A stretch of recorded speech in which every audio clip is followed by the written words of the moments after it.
Hello, I'm Jordan Wiens. I'm here today to offer you a solution to your bent wind guard problem.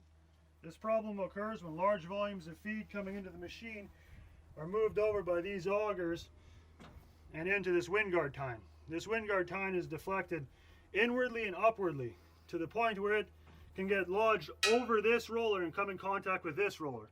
As you can see here, that's exactly what happened. This roller got damaged and this wind guard tine had to be replaced. The solution? This simple patent pending product, a wind guard tine support. Without further ado, let's mount it up and see how it looks.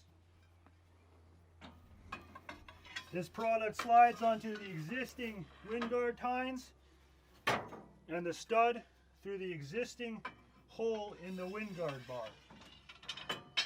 Zero modification is needed.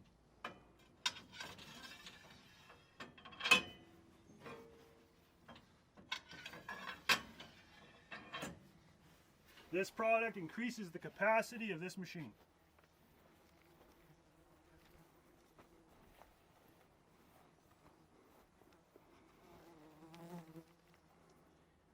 Each piece is held on by a washer and a lock nut.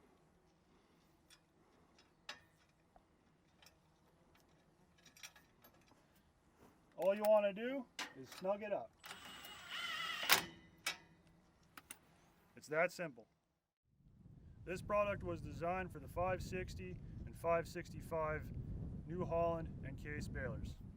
It bolts into this wind guard with zero modification through pre-existing holes. If you're interested in manufacturing and marketing this product, you can contact me for a licensing agreement. My contact information is in the description below. Thank you and have a great day.